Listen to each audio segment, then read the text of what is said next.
Good morning or good afternoon, wherever you are in the world. I'm Sula Jahanath, and this morning I'm moderating the ninth Google Hangout session of the fifth fall edition of our Read for Pixels campaign. Through Read for Pixels, the Pixel Project is collaborating with 15 award-winning, best-selling authors to raise awareness about violence against women and to raise funds for Pixel Project in order to keep our efforts to end violence against women alive and kicking, as well as help us reveal the first mystery celebrity male role model portrait in our celebrity male role model campaign. Sorry, role model pixel reveal campaign. We'll be telling you more about the Read for Pixels fundraiser, which has lots and lots of exclusive goodies a little later in the session.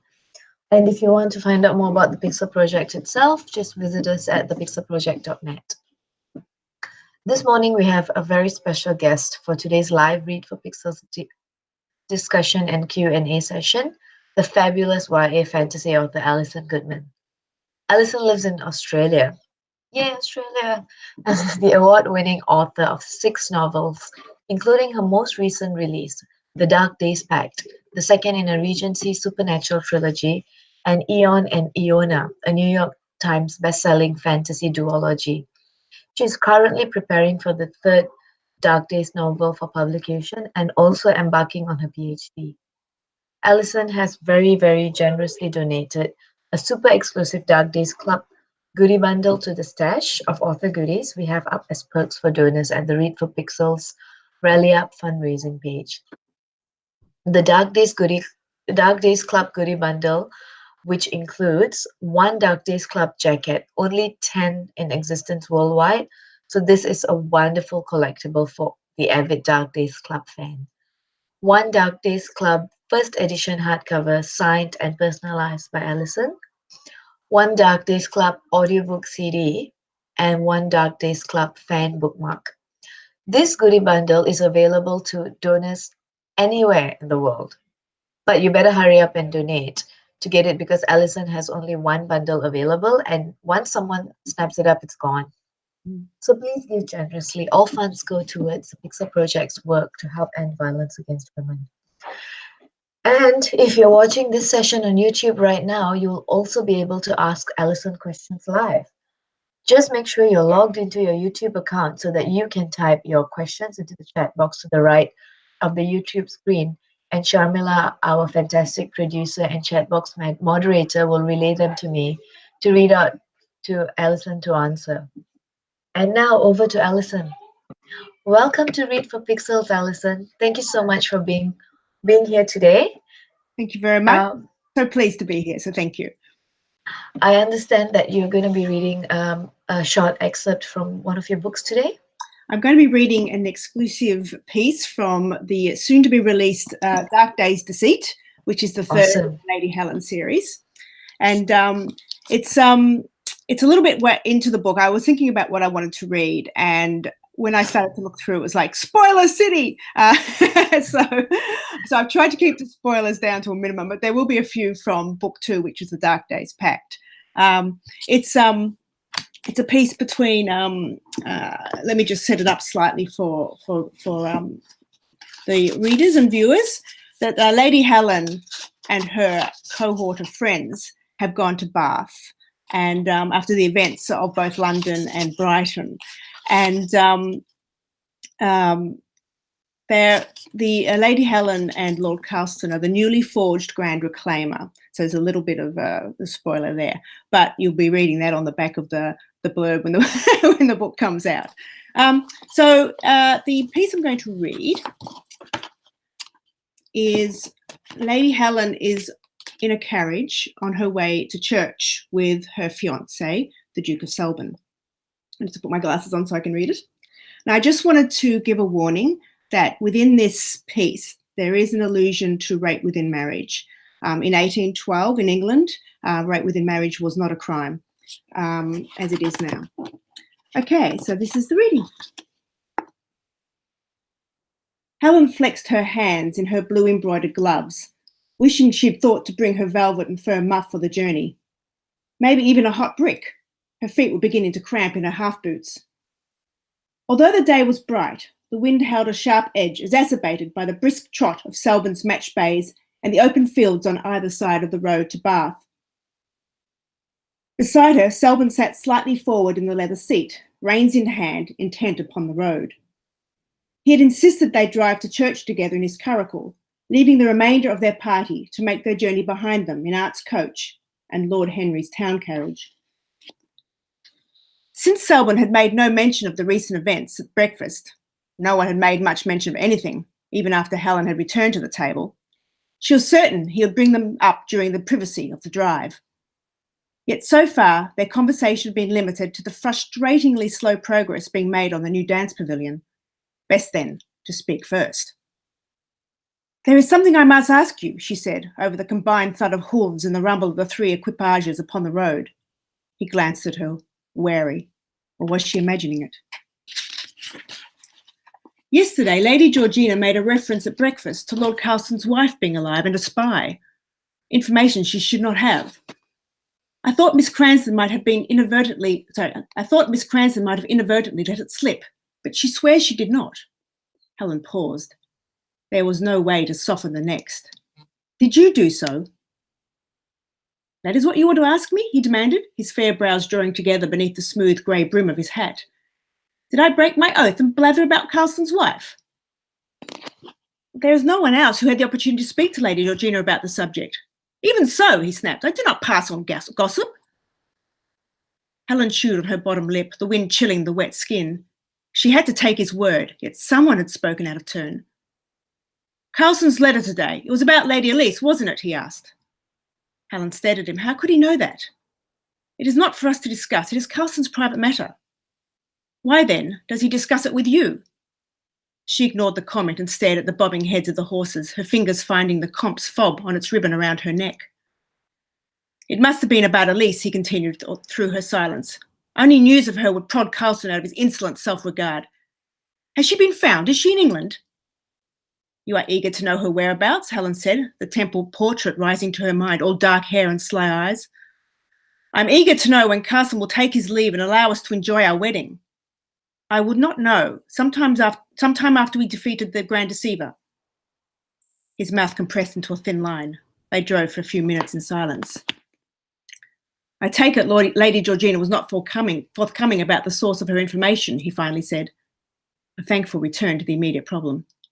"She says she heard it about town. Do you believe her? Could she have done so?" "If she did, we have a bigger problem. It would mean someone in the Home Office has talked." "But only Pike there knows about Elise, and it does not seem likely he would be indiscreet." "Are you sure Miss Cranston is telling the truth? In my experience, young women do not have a close hold upon keeping secrets or their word." He saw her expression and added hurriedly, "Not you, of course, but generally." Helen sighed and released the fob, the weight of it thumping back against the top of her breastbone. Delia was prone to listening at doors at blathering, as Selborne described it. But if she had blatantly lied, that was a most disquieting thought. "It is possible, I suppose," she said. "I shall have to look into it further." "Allow me to ask Georgina where she obtained the information. She will answer me." "Thank you. You see, I do wish to help." Helen caught the admonishing note in his voice. "I know you do. Still, it will not always be possible." He stared ahead. "Always?" The word hung between them. Helen glanced at him.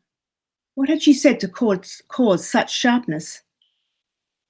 "Surely when the Grand Deceiver is defeated, you will no longer wish to risk yourself and our future," he added. "It is my fervent wish to have a family, an heir, as soon as possible." He expected an end to her duty as a reclaimer. Not an unreasonable expectation. After all, it was his right to expect an heir.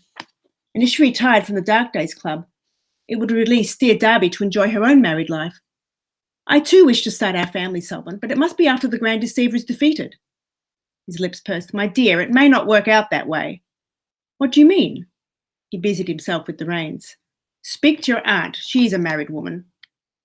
His meaning dawned on her. He was referring to marital congress. "But surely it does not always result in a baby," she said. It was coarse to speak of such matters, but he had brought it up. "When the stallion covers the mares on Uncle's estate, it does not always result in a foal. I'm sure it cannot be so different for us." "This is not something we should be speaking about," he said. But if it does, we must abstain until the grand deceiver is defeated, Helen added. Abstain? Selwyn gave a small laugh. The purpose of marriage is to beget children, not abstain. Besides, he stopped. Besides? He flicked his wrist, a touch of his whip correcting the gait of the offside horse. It is a man's right, he said flatly. That was true. By law, Selwyn could take what was his once they were married. At the seminary, she'd heard whispered stories of rights forced upon wives until they bled. Stories that were meant to be cautionary, or perhaps just preparative, but they'd clenched her fists into a futile mix of rage and fear. Except her clenched fists were not futile anymore. Unlike other women, she could throw a man across the room if she chose to do so. Helen shifted on the leather seat. It was a startling possibility, and one that surely must have occurred to Selwyn as well.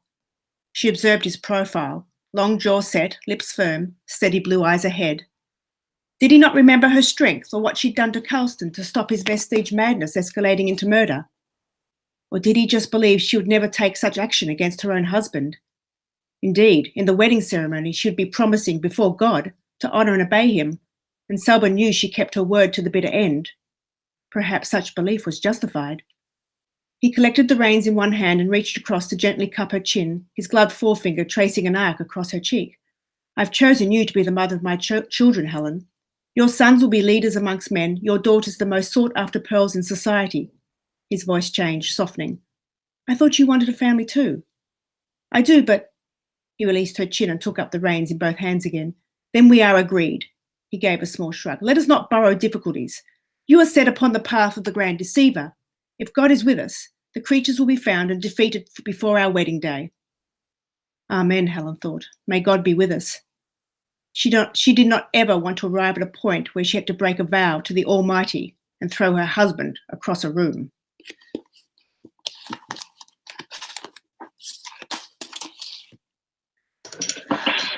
Thank you, Alison. Oh, okay. Sorry, I'm just echoing, so I'm just... Yeah, maybe I'll close that.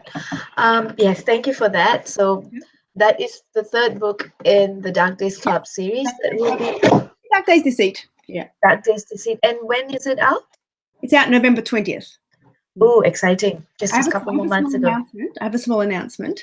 Fantastic. For Australian readers in Brisbane, I'll be pre-releasing the book 10 days early at Supernova. So those in Brisbane will have a chance to get it 10 days before everyone else. Oh. What about all of us in Adelaide? Maybe the next book then. Oh, thank you so much. So what we'll do is maybe we'll go on to some of the questions and answers, and we'll just kind of have a discussion about the books, your books. Sure. And we'll see if the audience has any questions. I've got my phone right here. Oh, right. Okay. Somebody has already commented, Zigzag Claiborne, except her clenched fists were not futile anymore. I love that. What a powerful message for women and girls everywhere. Thank you. So I'll just keep my phone open here so our producer can let me know if there are more comments. But we'll move on to the questions. So my first question for you, Alison, is your books feature plenty of fantastic female protagonists like Lady Helen, who are complex characters with agency, but they're still very human and flawed. What and who are your inspirations for your female characters? Well, I think in terms of inspirations, a direct inspiration for Lady Helen was actually Buffy, Buffy the Vampire Slayer. Because when I was thinking about writing the book, I thought, well, what kind of Regency adventure, because I love historical fiction, what kind of Regency adventure would I like to write? And that was when I decided that I thought I wanted to put together Pride and Prejudice and Buffy into so Lady Helen, that's Buffy as a demon slayer, not a vampire slayer, because there's no vampires in the books, but she's very much a mix of a woman of her time. So she's got the constrictions on her behaviour of her time, but also that she has these abilities that are coming forth. And I think that it's the inspiration, as I said, from Buffy, but also there are some fantastic women throughout history who have taken power into their own hands and had their own agency.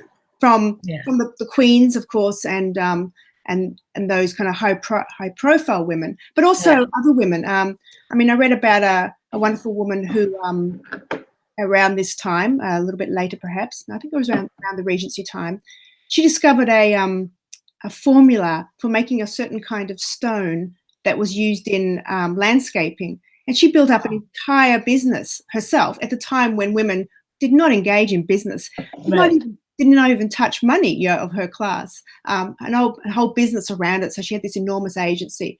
But there is a lot of women, well, not a lot of women, but women were taking control of their own lives at that time as well. Fantastic. We've got a couple of comments from Ashton Eva. The first one is, kind of want to see Helen throw Selwyn across the room.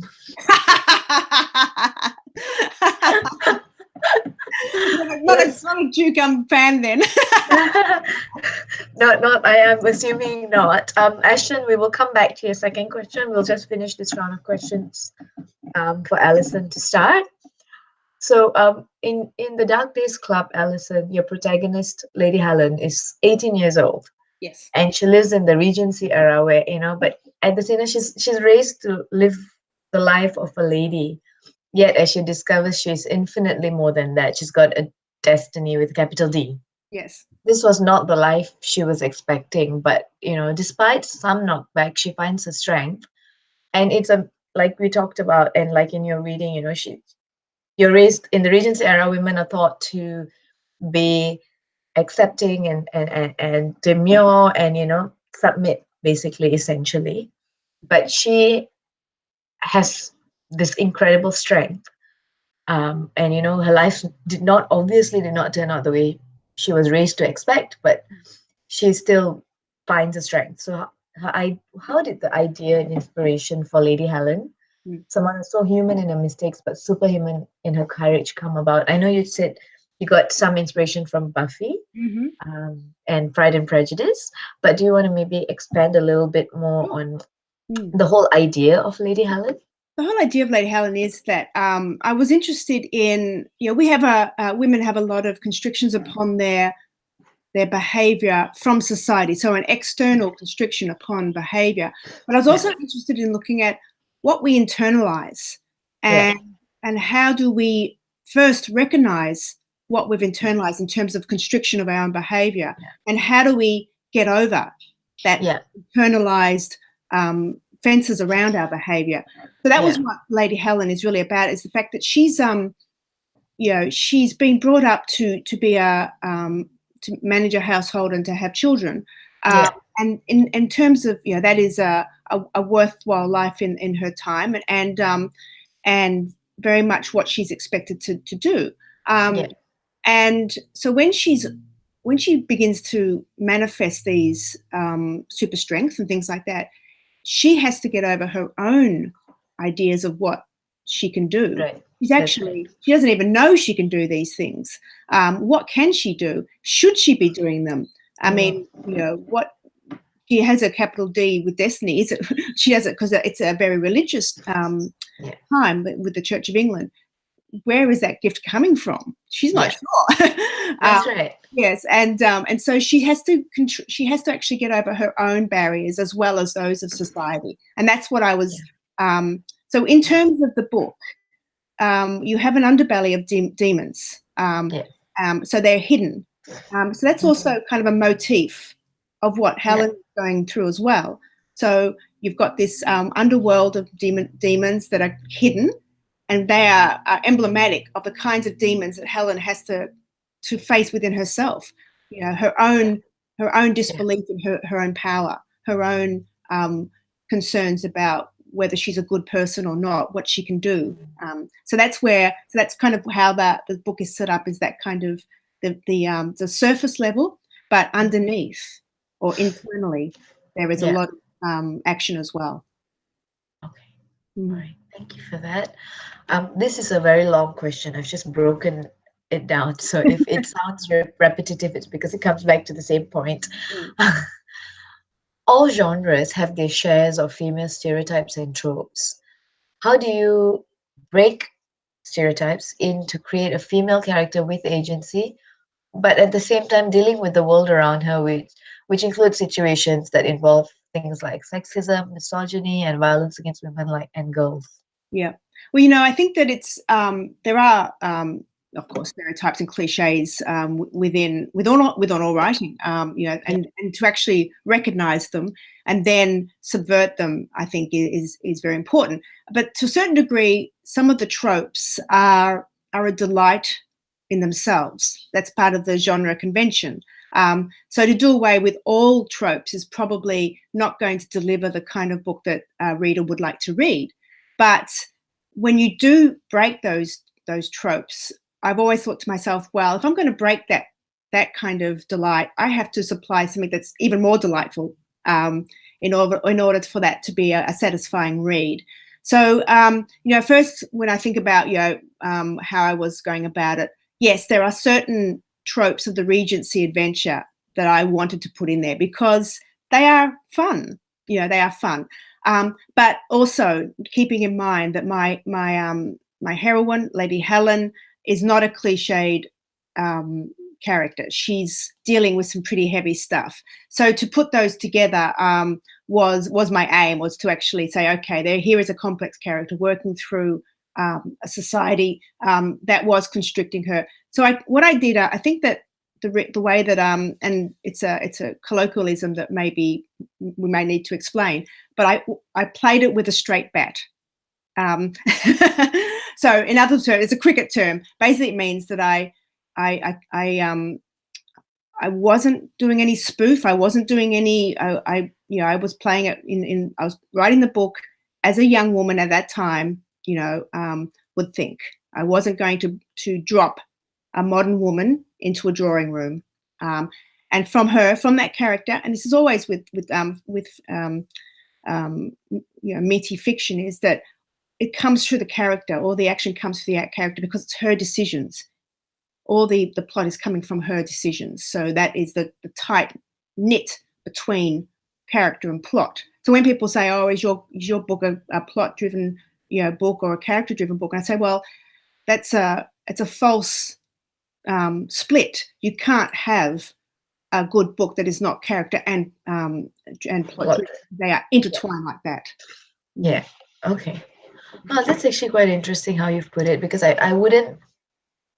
think I've read some books where the characters and the plot are like so tightly woven that it's amazing, and then you read some books where the characters seem to not have the plot. Does that make sense?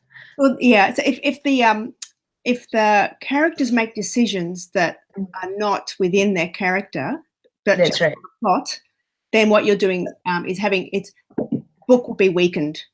That's right. Yeah. I mean, we've probably seen television shows or read books where suddenly the character makes a decision. You think they wouldn't do that?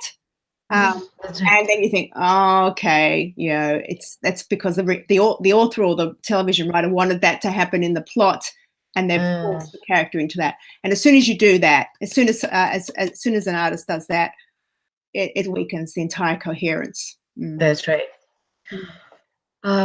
Your female characters are generally flawed in some way, as are all people. When writing female characters, do you ever feel pressured by gender and cultural stereotypes to make them likable or relatable? And do you ever get any flack for not making a female character likable enough? I mean, you just talked about obviously not wanting to drop a modern woman in a drawing room. But do you get any flack for not making a female character likable enough? Like, do you feel that there are people out there who go, well, she's a female character in Regency era. She needs to be, all those little roses, no, sorry, sugar and spice and everything nice kind of girl? Well, I think that if people are reading for that, then they're probably reading the wrong book if they're reading mine. Look, Lady Helen, I think, is I go in thinking, this person, let me just start this. I write books of hope, and I'm I'm not a dystopian writer. I write with a kind of sense of optimism, and my characters hold that within them as well. I mean, I put them through a lot of hell because that's my job. My job is to put them through hell. But you know, there is a core to them that is, I think, if not likable, then admirable. And so in terms of getting flack, in my Eon and Iona duology, Iona, the main character, decides to take a substance that I mean, it's a bad choice for her, and but she makes that choice. And yeah, there was some flack for that because she was doing something that was so kind of self-destructive, but it was essential to the plot, and also essential to her goal. She had to take it. And so when I think about that, I think of, well, you know, if it has to be the character's, everything has to be the character's decision. If that decision is not what the reader likes, then what you get is immediate tension, which is great. You know, that dramatic tension. You know, and there's, but always I think is that core set of beliefs of that character. So but I haven't received, I think, a lot of flack for having to make my characters more likable. Maybe some of their decisions has caused readers some pain, but and a lot of anxiety. But you know, not of the you know, she should be nicer. Okay. Helen, I think, at the core, is kind. You know, that is her essential core, and for me, that is the most admirable thing. Oh, that's wonderful. Okay, so in creating female characters who break gender norms in fiction, some authors tend to fall into the not like other girls trope. However, your female characters know or come to learn that they can be strong, independent, intelligent, skillful, girly, and feminine all at the same time. They can be, essentially, they can be any type of girl they want to be. Why did you choose to write them this way, and why do you think it's so important to have these kind of characters? Well, I think when I was reading young adult fiction, I couldn't find a lot of role models in the books that I was reading. And that was quite a while ago, I've got to say, quite a while ago. And that's when I decided that, and I like to read fantasy, and I like to read science fiction. And there was more within that that kind of genre than other genres. But I wanted to write a science fiction story that had a great female character that I could relate to. And so I wrote Singing the Dog Star Blues. It's my first novel. And, you know, to me, you know, I live in Australia, and I've got a lot of privilege and that kind of stuff. So it was, for me, it was, and you know, my family life always said, well, of course you can do what you want to do. So very, very supportive in that way. So for me, it was, well, of course my characters can embrace their femininity and become strong. But I did acknowledge, you know, in Eon and Iona, especially Eon, that struggle to embrace femininity can be quite hard in the society, because when it's devalued, when femininity is devalued, to embrace it is an act of subversion, almost. You are. There are so many words that attach femininity to weakness. And so I wanted to flip that. Femininity is strength. Yes. You know, and so that's how I sort of came to that. So, you know, I was, having said that, I had a very supportive, you know, background. When I was at high school, my career guidance thought that I would, you know, my two options were either an air attendant, which, you know, great, or a secretary. You know, I think so. Very traditional female roles. And they're not so traditional now. I mean, there's many men in those roles as well. But then, and that was quite, as I said, it was quite a while ago. And I was thinking, no, I want to be a film director. Yeah, exactly. No, I'm not going to do that. Yeah. So those so there was still that very strong. Well, these are the roles that you have. Yeah. But I had the support behind me to say, no, there are other roles that I, as a woman, can do. I like that.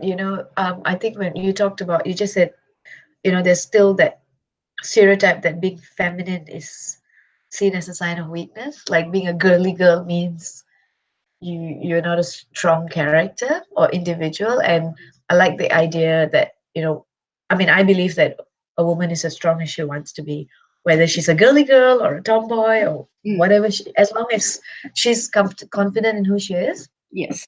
That's my belief. And I just like how you've portrayed Helen, especially, as a lady, but super strong. Super strong, and super knows what she wants.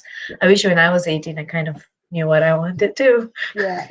I mean, the 18-year-old that Helen is probably in sort of some respects a lot older than what an 18-year-old would be these days. But again, and also a lot younger, because a lot of information was kept from young women in those days, especially around their bodies and what to expect in terms of marriage. But then they were taught to manage entire households, so they were very practically skilled. So there's this very big dichotomy of what they can, what they are is, she should be quite mature in terms of being able to manage a household, and like a 12, well, maybe even a 10-year-old in terms of what you do in terms of sex and things like that. That's right. So now, like 10-year-olds nowadays are like so far advanced in some of the things they know, and you're like, oh wow, I didn't know that when I was your age. But let's not talk about age now. My next question would be, this is the last bit of this huge question. There's been an influx of more capable and strong female characters in young adult and fantasy genres. I guess you call it the so-called Hermione effect.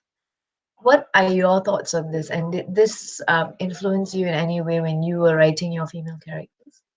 Well, as I mentioned before, I started writing 25 years ago. So that's a long time ago. And that was when I was thinking, well, when I wanted to write characters that I wasn't seeing. And so the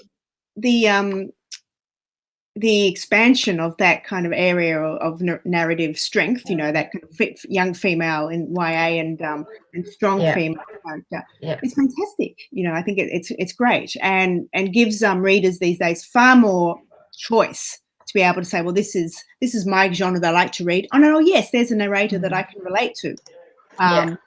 So that's fantastic, and it's I'm very pleased to be part of it. It's kind of like that more and more young female protagonists with agency, not just a girlfriend. That's right. Agency, who are leading the story, have come into effect. So I can only see it as being a strength. Fantastic, thank you. Got a couple of questions from the audience. Ashton Eva has a question. She asked, she or he, sorry, strange question. How did Lord Carlston and Quinn meet? Ah, wow. That's interesting. Lord Carlston and Quinn met when Quinn was working on a slaving ship. He had been picked up, so he was hired by hired by Lord Carlston as his valet. That was at a dock. So basically they met in circumstances on a dock. So it was I think there was probably a fight involved. Where Quinn kind of stepped in and thought that he needed to help Lord Carlston, and then realised probably he didn't. But then Lord Carlston saw Quinn's strength and his own kind of core of his own admirable core, and decided to take him on as his man, as a valet, as that were called. Yeah. Mm. Okay. So then Zigzag Claiborne wants to know, does Miss Goodman see her characters as rebels or merely humans exercising their due rights? I think there's a sense of rebel in Lady Helen, just by she probably would never call herself a rebel, because she sort of doesn't go screaming into the breach. She's very careful and thoughtful, but in fact what she is doing is a rebellious path. She's taking a rebellious pathway, and says that she's not doing exactly what is prescribed to her. In those times, it was you follow what your father said, and then when you married, you follow what your husband said, and that's how it was set up. And she should be following what her uncle said, but she's not. She's going against that. So there is an element of rebel, but I don't think she would see herself as a rebel. I think that most of my characters are surviving as best they can with what they have, and that happens to take them to a place of strength. Okay, all right. Zigzag, I hope that answered your question. We've got another one from Zigzag, and then we'll go back to some of mine. Mm-hmm. Is there a lessening of the "you must be exceptional to be acceptable" trope in genre characterizations of women? Sorry, can you repeat that? Is there a lessening of the "you must be exceptional to be acceptable" trope in genre characterizations of women? Like there must be something special about you to be acceptable trope that tends to happen in regular, like, stereotypes where women are concerned. Yeah. Look, it's interesting because it's in fantasy, one of the tropes is that kind of, yes, you are the special one, and I think that it speaks a bit to that. Well, for me as a reader of fantasy, where I was always longing to be the special one, it kind of filled that need in me as a reader, and I enjoyed it. I think that other subgenres of fantasy and science fiction do take off in other directions, and there's been I think a little push recently where it's been like so-called normal people are taking on the adventures, and I haven't read them, so I can't really comment greatly on that. But I think that there's a subgenre that takes the chosen one, and that's the trope that they're delivering in terms of delight. And then there's other subgenres that are not doing that. So there is choice, which is great. Sorry, I've lost sound with you. Sorry, that was me. I muted my microphone because my husband's on the phone in the other room. I'm going back to my question. Though there are misogynistic characters in your book, the male-female relationships between the main characters are more or less quite equitable, and some of your male characters are respectful of women, their thoughts, and their decisions. So, with that, what do you want your readers, especially the teenagers who read your books, to take away from this?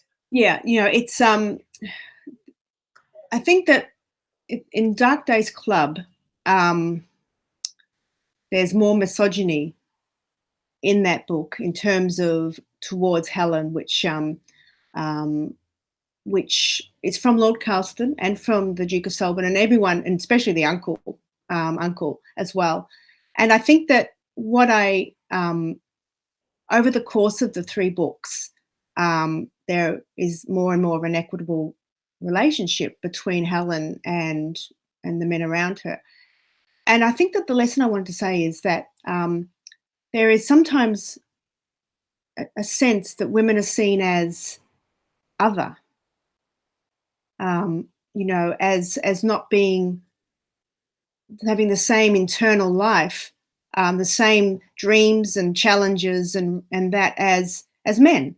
and that's obviously not true. But as you get to know a woman, you understand that her life and her internal life and her whole sense of self is just the same, obviously, as a man's, and just as important.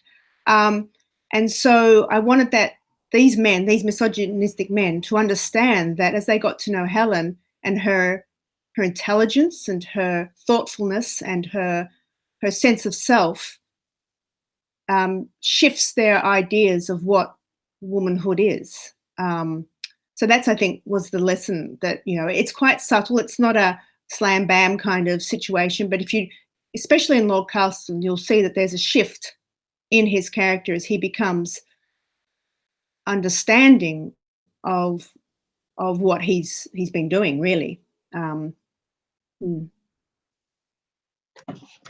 Yes, I realized that as well when I was reading, and it's interesting because you've made him, I guess, grow as a character from being the typical man who, a typical man in the Regency era, like how the exposure to the women around him kind of informs his growth as a character, which is very relatable and realistic and heartening when you read it, because you're like, oh, okay, he's not, lost cause after all, sort of feeling. So yeah, that's great. I think that if he had just continued on his way, there'd been another male reclaimer instead of Helen. That's right. He would have been stuck in his. He would have been stuck, I think, in his own kind of narrow band ideas. Right. But he's been forced, absolutely forced to contend with a woman who is equal. And because his society has placed women in an unequal place, but suddenly here's a woman who is equal, and he has to contend with that and to rearrange his ideas. Yeah, that's fantastic. I have a couple more questions on a couple more parts of this question. Then we've got a couple more from Zigzag and Ashton. I think they really love you. Hi, how are you doing? Do you so in your excerpt, we had that allusion to marital rape. So this question is kind of in relation to that sort of topic in fantasy. So how the line between consent and coercion isn't always very clear in fantasy books. And I would think in some historical romance books as well, whether it's epic fantasy, urban fantasy, paranormal romance, historical romance. Do you think this is an issue that writers in genre have started tackling successfully in recent years? I mean, like how you had done it, you've kind of already started saying, her clenched fists and stuff like that. So she obviously knows that this is not right for her. Do you think there are other authors who have started successfully tackling this? I think so. I mean, I think there's a lot of discussion around this area amongst writers and what. I mean, I think that we write and we're close with. Yeah, this is where I actually write. So I'm here tapping away, writing my stories. But I always think it behooves the writer to step outside of our own minds and say, okay, what is the actual message I'm putting out there in the world, to get this kind of eagle-eyed view of what you're actually putting out there. Because sometimes when you're writing, and we live in our society, so we are just as prone to internalizing these kind of things ourselves. And so a writer is always making choices. Every time you put your fingers to the keyboard or you pick up the pen, it's a choice. What are you going to write? That's a choice. Sometimes I say to myself, don't ask me about dinner. I can't make any more choices. Too many choices. But it's so choice. And so to step outside your own story and to say, okay, my character is making this choice. What is that saying? Is that the message I want to put out there into the world? And I think that writers do that, and sometimes you can miss that message that you're sending out, which is where a good editor comes in. And you've got to, I think, keep always an eye on that. If this is something that is important to you, to keep an eye on that larger picture of that. People read literally, they read what's happening in the action, but there's also, because we are complicated creatures, we read symbolically. So if you have a character who makes a gesture or something, more is read into it, and that is very much in terms of a story as well. People will be bringing their own agendas to a story, and of course you can't answer all of that because you can't know what agendas people are bringing to it. But as long as you know what your own kind of intention and message was, then you have more control over what you are putting out into the world.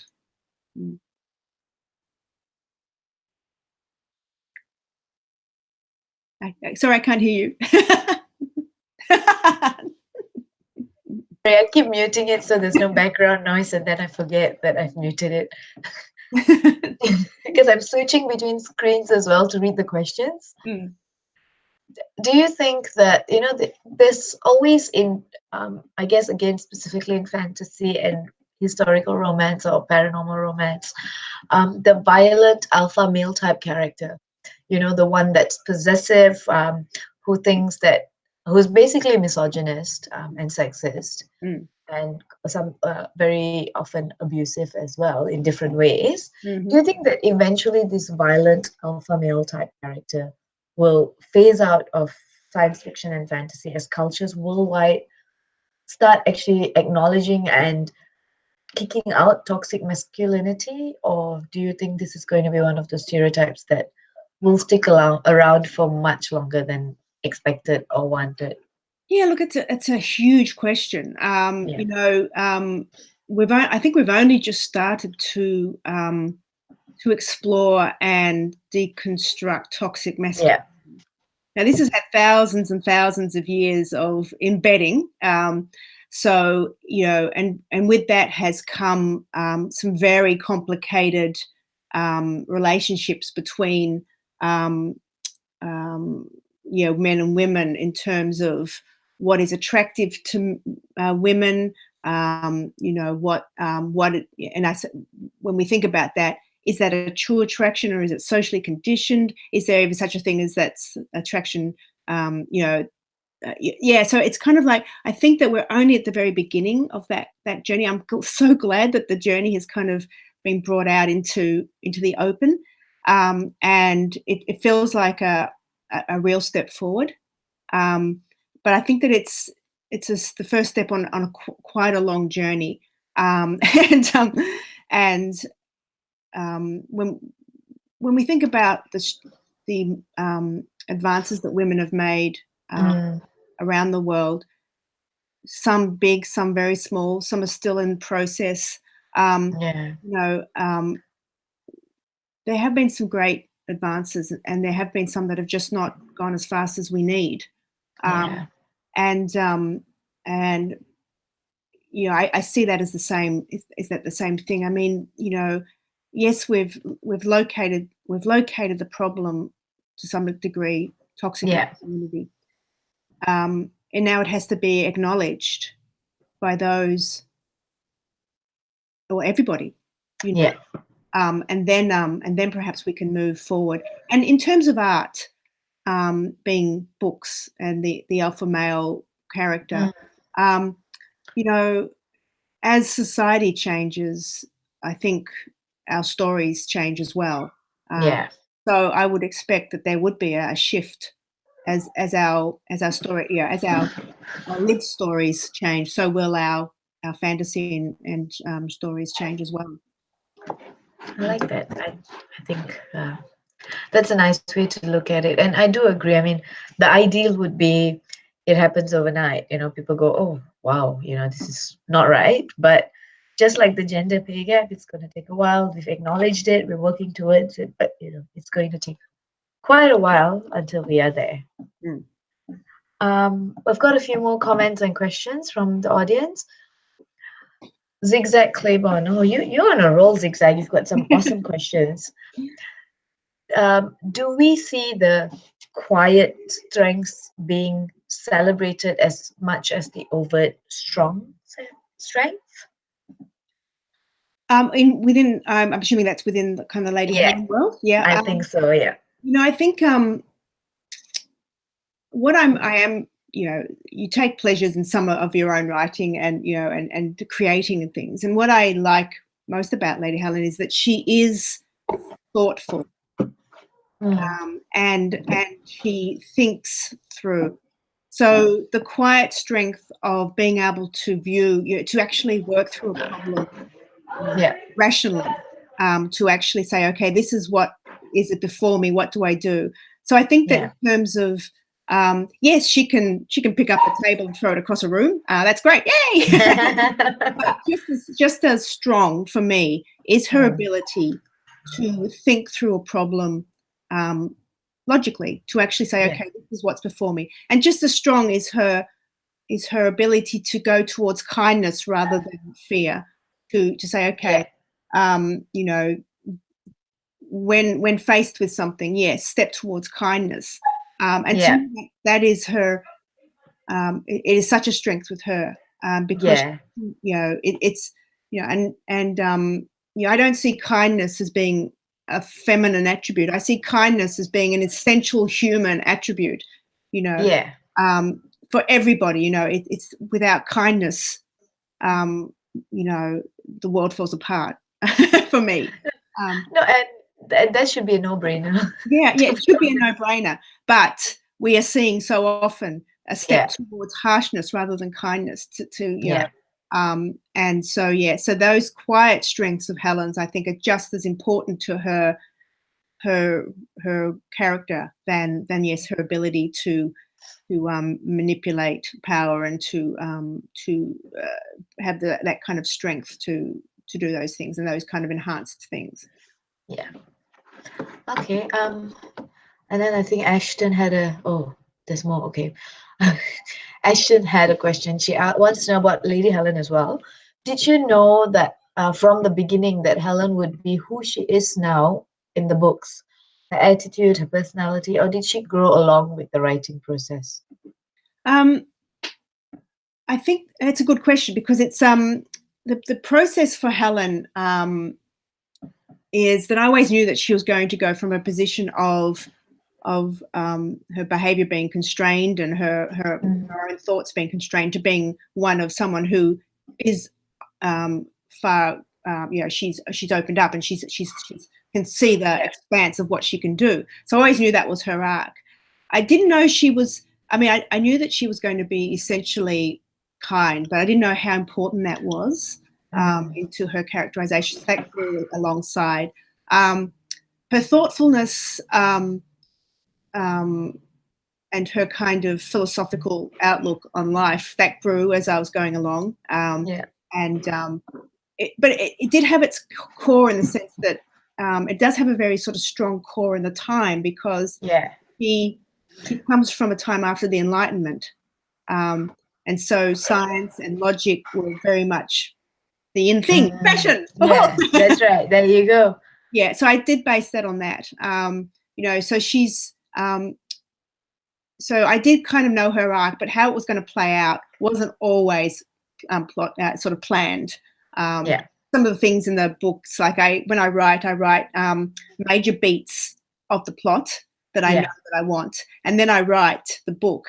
And sometimes those major beats will change because of the decision the character makes, and that decision must always be according to that character's character. So that I'm not averse to shifting a plot point if that's the decision that's been made. I just have to change everything. So I just have to change everything. Oh yeah. This was my first trilogy that I've written, so I didn't know how I was going to write a trilogy. And I now found out that how I write a trilogy is I write the first book, and then the second book, I have an idea of the whole arc of the whole three. But when I finish the first book, the second book grows more organically from that. Right. Okay. Especially the ending of book 2. Whoa! I'm not going to do any spoilers, but that's like, whoa, okay, you know. And it just that took you by surprise as well, obviously. Well, Like, you know, when I kind of, it all kind of does meld into kind of sort of a kind of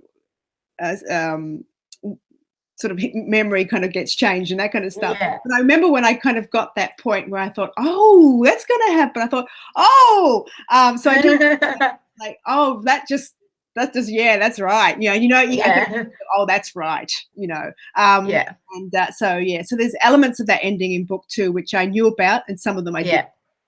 So yeah, and then when I got to them, I went, oh wow, like, oh my goodness, this has happened now. Yeah, where am I going? Oh, book 3, okay.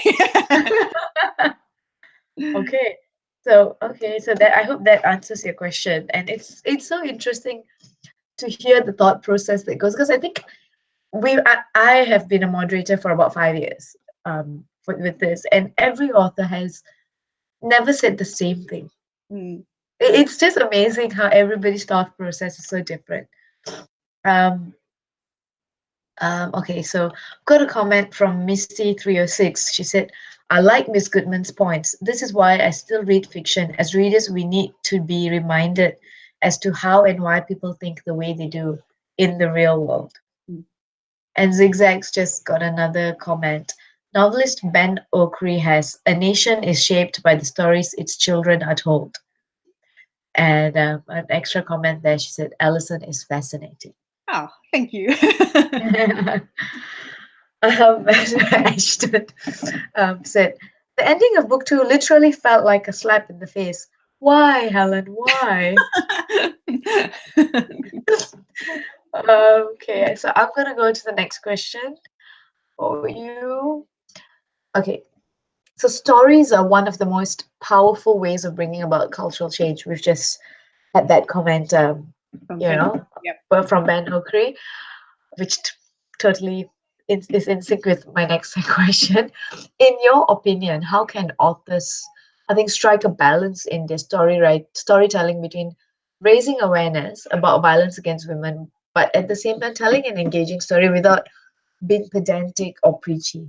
Yeah, look, this is this goes to practice in the sense of I mean, writing is an art form as well as a craft, and so you know, to write about issues, I think that it's important to write about issues that what you're passionate about, but it's about the setting that is created, and though you've got to have your characters moving in a real setting, not an artificially kind of preachy kind of setup. And so in terms of not preaching, always I think it's about the character that you're putting into those situations, and that character making decisions. And if that character, like Lady Helen, is in a society that is misogynistic, then you don't have to do much more. You know what I mean? That society, which is the root of many societies in the West, you know, has within it all the kind of bedrock of misogyny that is still alive today. And you know, it's just moving through that world, that character will be experiencing it. Now, as an artist, it's my job to pick up on those moments that best symbolize that best bring that out, because that is part of this book. This book is about a young woman's journey from constriction to freedom. And so when you're writing and wanting to not be preachy or to bring the awareness above, it's about what is the core thematic lines, and you shift around those. Those are the core of that kind of symbolism that you're using to create that world. Of course, there's always the don't do any info dumps, which is those enormous dumps. Yes, my Lady Helen was sitting in a misogynistic world. No. That's boring to read. Oh, well. Thank you for that. I think that's a very important point to make, that, sorry, that, like, what exactly what you just said, it's a very important point to make. I think we're done taking questions, guys, unless there's some burning questions that you feel that Alison has to answer, because I still got a ton of questions for Alison still to go. Oh, just exploring from the previous point, Alison, we said, how do you think that stories explore the theme that women can be empowered persons in their own right and men should respect women, though as this theme, which can maybe help to stop violence against women? It's I think it's important that good craft, good writing craft is about showing. Many people probably heard that kind of little show don't tell kind of saying, which is that you put your characters in the situation and let them act out their own decisions, and in doing so, the message becomes stronger, because what an author is trying to do is engage a reader, to actively engage a reader. And the quickest way to cut off a reader is to actually start preaching to them. So I think that showing, well, in Lady Helen, we see the journey of Lord Carlston from being a man of his age, incredibly entitled, not really thinking about women other than the kind of flirtations and things like that, to being his equal, and I've done that in a kind of a genre that allows me to use that kind of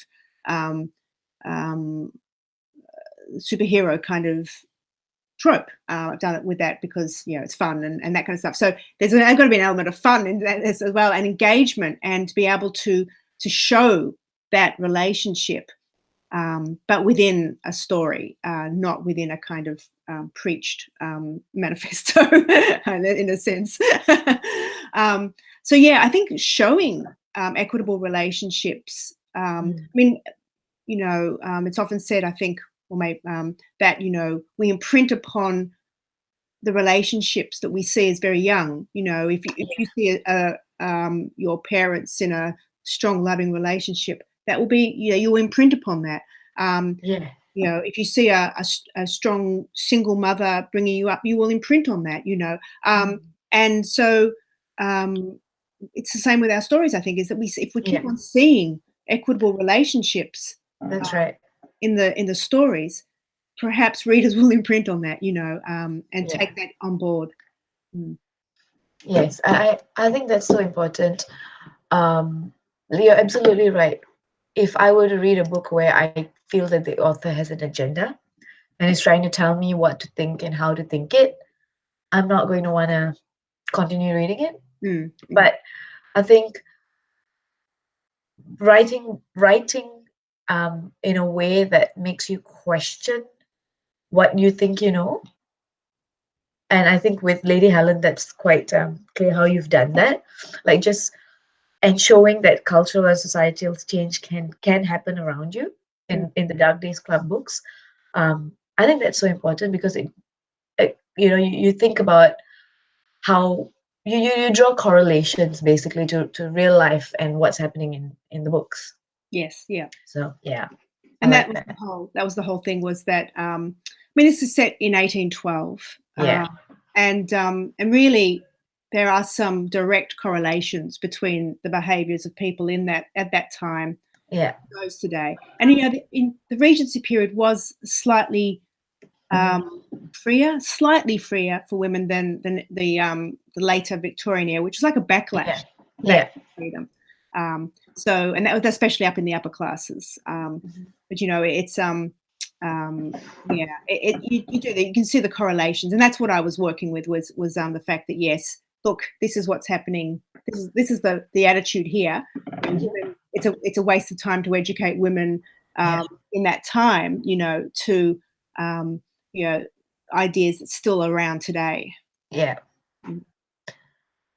Okay. Your stories, obviously, I mean, in our discussion, they definitely pass the Bechdel test with their depiction of complex and interesting relationships between women. Why do you think so many science fiction fantasy authors still have trouble writing stories that pass that test, despite the fact that there are so many more things that women talk about other than men? And what can you there are, like, even shoes. We talk more about shoes than men sometimes. What can you suggest for writers who want to write female conversations and relationships realistically? Well, it's really about, for me, I think it's about, so it's a very complex question because really, I think it's moving female characters away from being the girlfriend. Mm, As soon as you start moving women away from that very restricted role, which is as a kind of in the background.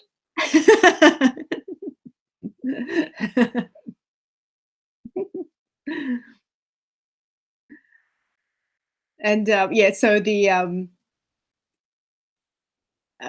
so the as soon as characters are moved away from that relationship, then they've more freedom to talk other than the relationship that is what they're there for in the book, if you know what I mean. So I mean, Lady Helen has a very strong relationship with her lady's maid Darby, and they are talking about important things, and it's because they are not, Lady Helen is not um, in that role, in that kind of subservient character role.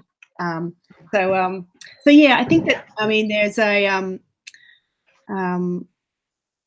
I think there is a more movement away yeah, from kind of that, and there's some great female centric um, yeah, narrated yeah, stories. But definitely, I think that possibly one of the problems with those books that are still mm, having a problem with that is that maybe yeah, women are cast in that role. yeah, Yeah, yeah. That's true. and we see it in Hollywood movies as well, and Oh, in, definitely. The where, group of girlfriends get together. All they want to talk about is men. yeah, But we know as women that there's so many other things we talk about. We talk yeah, about, yeah, like I said, shoes. My girlfriends and I, we talk about books a lot, but that's not, I guess, portrayed as much as it should be. mm. Um, so my next question is geek culture in Mm-hmm. general, including obviously science fiction and fantasy. It's got its share of critics saying that it's still, I think, a lot too male dominated, despite there being a rising number of prominent, well respected, and well known female authors. Plus, I think there's also this plenty of hostile, misogynist, and sexist behavior by male geeks towards female geeks.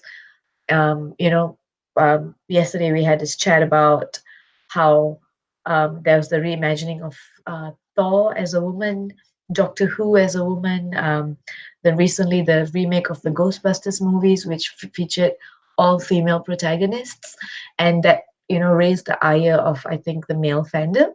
Yep. So, what do you think needs to be done to make gay culture as a whole, whether it's comics or gamings or books or TV series or movies, more welcoming for women and girls? Oh yes, I mean this is very concerning. I think that it's a huge concern. I mean, for one thing, it sort of came from an idea that women weren't even interested in pop culture, which was blatantly untrue.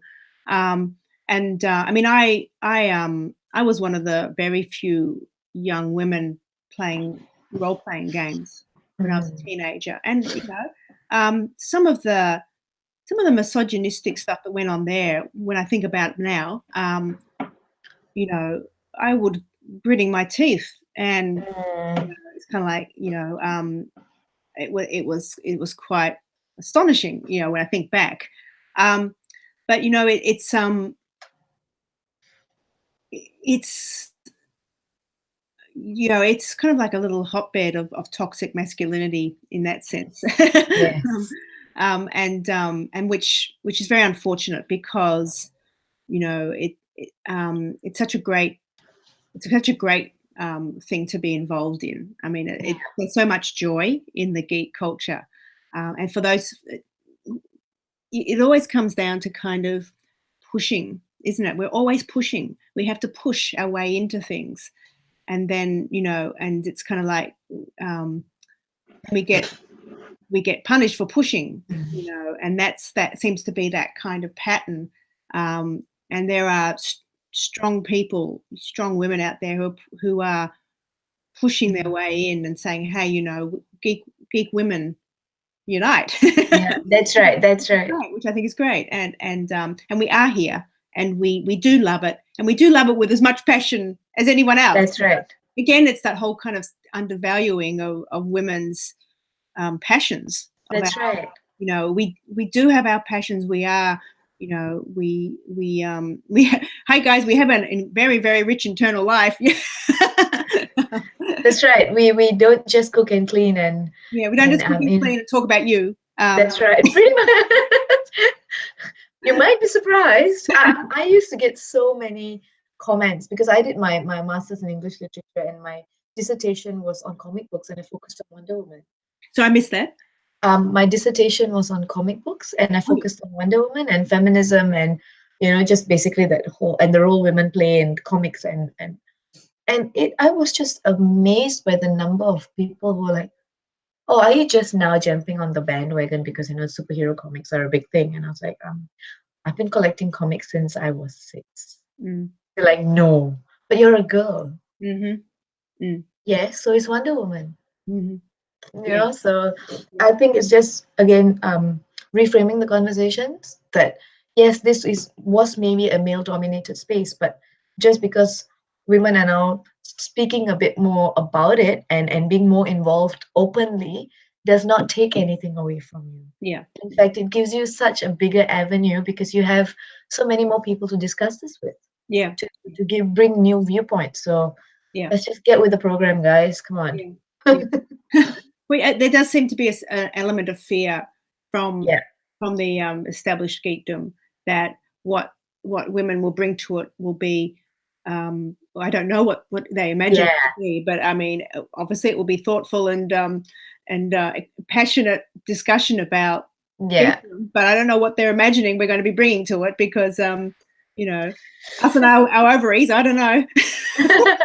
Oh well, you know, ovaries is kind of like, yesterday we had a session with Jay Christoph, and I told him, I said, well, you know, women are magical unicorns, so you know, we bring completely, because I think he had been asked by many men why he likes to write female protagonists. He's like, you know, I write murderers as well. Nobody asks me that. It's quite concerning that that's what they're concerned about, and not the fact that I write a lot of, I mean, my main character's a murderer, so we thought that was quite funny. It's like, well, you know, because women are magical creatures, and everyone's surprised when men try to talk about women.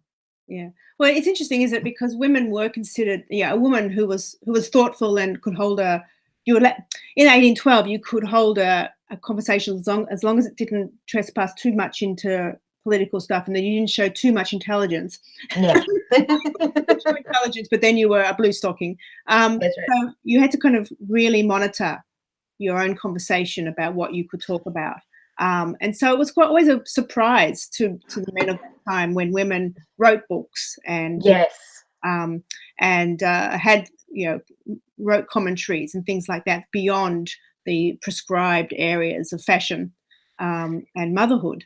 You know, so it's, and that, I think we see a direct correlation of, oh my goodness, she's talking about stuff that, you know, is a man's world, and being quite thoughtful about it. It's, you know, it's not as overt as that, but there is this kind of, you know, sense of, how can you possibly talk about this? You know, there's still a touch of that there. You know, it's that whole thing of, you know, I can't quite get the quote, but something about, you know, a woman writing is like a dog I think I can't get the quote, but it was like something out of the ordinary that it's like, and that was the belief then.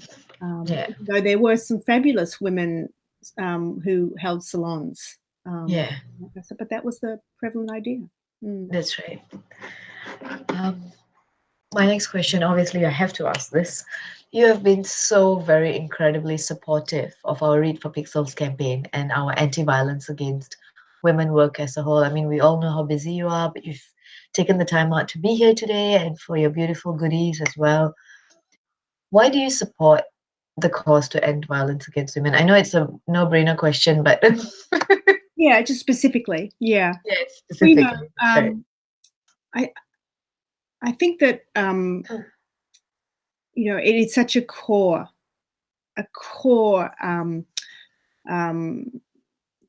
situation in our society that is gradually becoming more and more transparent.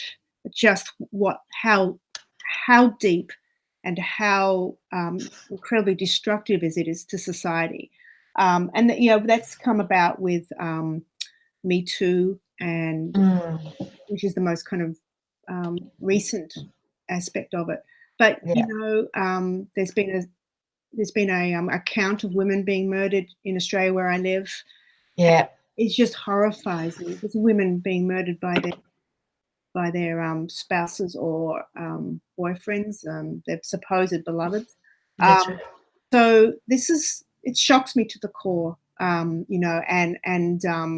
it has to be addressed, and women have to be safe. Yeah. And this is why I think it is such an important project. So thank you for your hard work. Thank you so much. My next question is, what do you think authors can do to help with the cultural change needed to eradicate violence against women and girls? I really do think it's about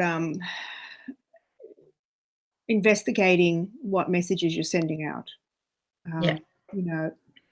Some writers, I think most writers do investigate what they are sending out. I certainly think that the stories that are coming through our television screens need more investigation. Definitely.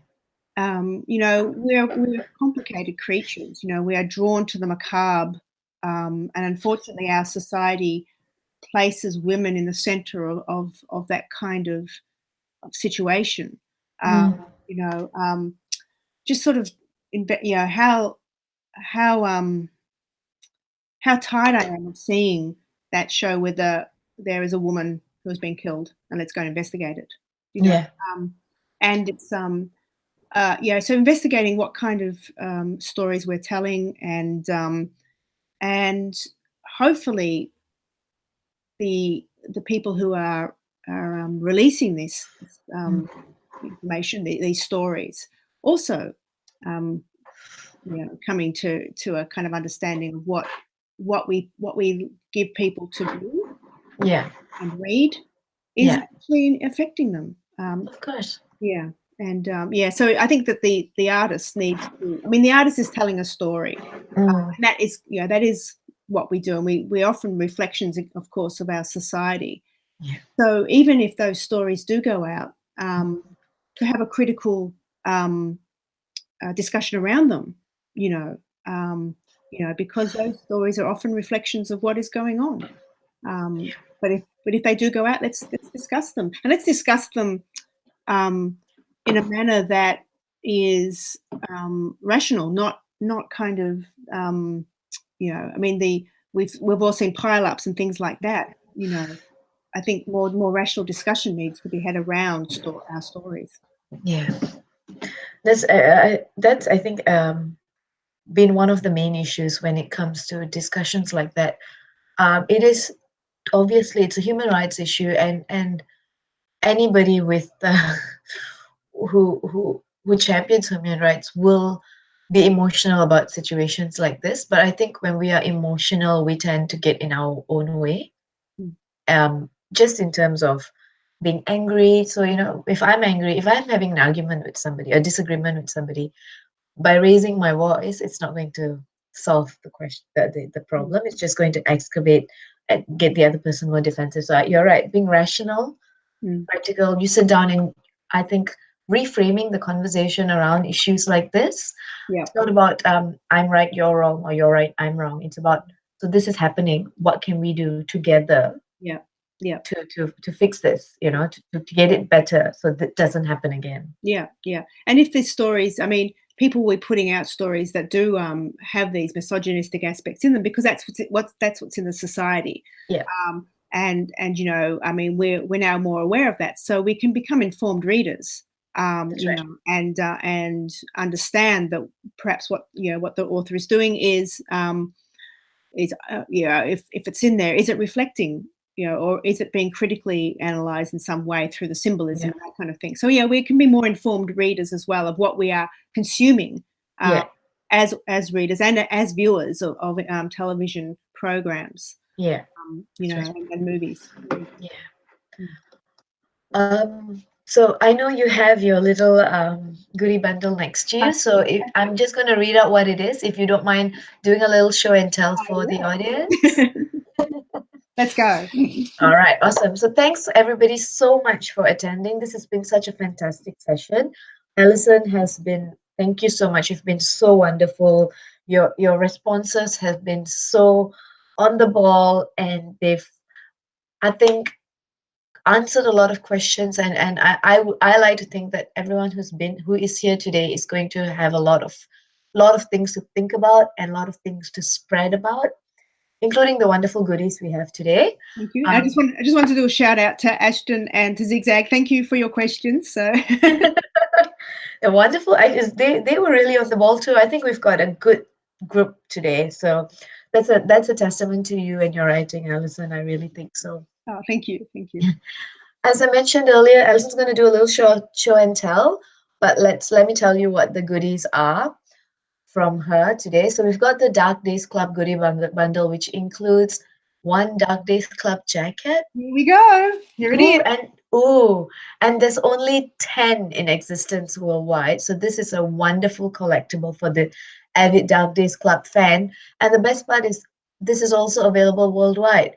I know that places like Melbourne and Sydney have like multiple weathers in one day. So, this would be great to take out on a... It's an unlined anorak. It's got the Dark Days Club in gold there, and also on the back. If the person who buys it wants me to, I'm very happy to sign the jacket as well. I don't know if I'm happy to do that. Fantastic. And, it's about a size US 4 to 6, and that's an Australian 8 to 10. Okay. And it comes down to about probably about down to, I'm not sure if you can see it, but it comes down to about kind of just below the leg break. Okay. Yeah. So that's the jacket. I love the color. Yeah, it's a very nice navy blue. Yeah. Yeah, very nice. And I don't know if you can catch the gold, but it's all gold. Oh, it's very, very classy. I like it very much. It's got a hood in the collar. Oh, it's got a hood. Yeah, it's got a hood too. Oh, fantastic for the windy days. Windy days. Just pop it over your head. Easy. And one zip pocket and one non-zip pocket. Awesome. All right, and that's just part of the bundle, guys. Alison is also including one Dark Days Club first edition hardcover, signed and personalized. Now, we all know how hard that is to get. And look at it, it's gorgeous. And it's got beautiful end papers. I don't know if you can see that. Oh, that is beautiful. Yeah. So, and I'll be signing that and personalizing it to whomever buys the goodie bundle. And it's just beautifully put together. It's got beautiful little lace work at the top. I'm not sure if you can see that. Yeah. So yeah, it's beautifully. Oh, very nice. And it's a first edition, so that's not going to be easy to come by after this. This is one of my complimentary books that get sent to me. So it's very, very first edition. Oh, awesome. Did you hear that, guys? Come on. The next one is a Dark Days Club audiobook CD. Nice. Very nice. This is read by the marvelous Fiona Hardingham. She does a fabulous job. So thank you, Fiona. And it's a MP3 CD So you can, I think you can insert, it says insert, transfer, and listen. Awesome. That's all you need to do. So for those of you who are too busy to hold the book and read it, and we know all of us do get really busy, and you just want to kind of listen, have your hands free while you're doing your housework, this is the kind of donation you need to, this is the kind of goodie you need to donate for.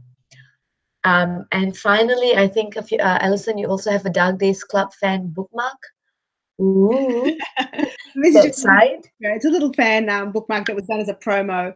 Oh, that's so cute. It is very cute. I don't know why when I saw fan bookmark, I thought a bookmark for a fan, not a fan, actual fan. Oh, that's really cute. Hello. Oh, Regency ladies, hello. They're tittering behind the fan, yeah. So guys, this is all, like I said, it's all available worldwide. So donate, because as you know, all funds go towards our work to help end violence against women. And Alison, thank you so much for donating all this fantastic stuff. My pleasure. We also have plenty more author goodies that is available from authors including Lee Bardugo. Who else? Let me see.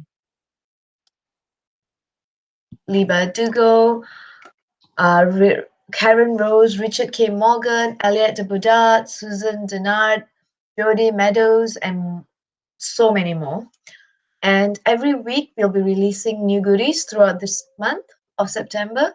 So if you give generously to help us reach it, like I said, all funds go towards the Pixel Project's work to help end violence against women. You can donate to get these goodies. I've just put up the screen. Can you all see? I think you should be able to see that now. Yeah. You can donate to get these goodies on RallyUp at http://is.gd/r4p rallyup2018. And if you want to find out more about the Read for Pixels, just go head on to http://is.gd/read for pixels. And if you want to find out more about violence against women and what you can do to stop it, just head on to Pixel Project's website at thepixelproject.net. And I see Alison has got a little doggy. This is Bucky. Hello, you're adorable. Hi. So he's a big supporter, so he just thought he'd come up and say hello. Oh, hello. Thank you for supporting us, Bucky. You're adorable. And just in terms of the Dark Days Club, may I show the covers? Yep. So this is the new covers. So that the one that was in the goodie bundle is the hardback, and these are the paperback. So that's the yeah. Can you see? Very nice. Yeah. Very clear. That's the first one, the second one, which is the Dark Days Pact. Yeah. And then finally, this is the one that's coming out in November, the Dark Days Deceit. Very nice. I love the covers. Beautiful. Yeah, they're lovely. I've been very lucky with my covers. So very nice. All right. So once again, to find out more about the Celebrity Male Role Model Pixel Reveal campaign, please visit reveal.thepixelproject.net to learn more. And please do donate generously. I can't emphasize please donate enough, because every single cent you donate goes towards raising $1 million to end violence against women and girls. Thank you very much, Alison, for joining us and for being so awesome. And thank you to you guys who joined us today. Have a good day or a good night, wherever you are in the world. Thanks. Bye. Thank you very much. Let's end violence against women together. Thank you.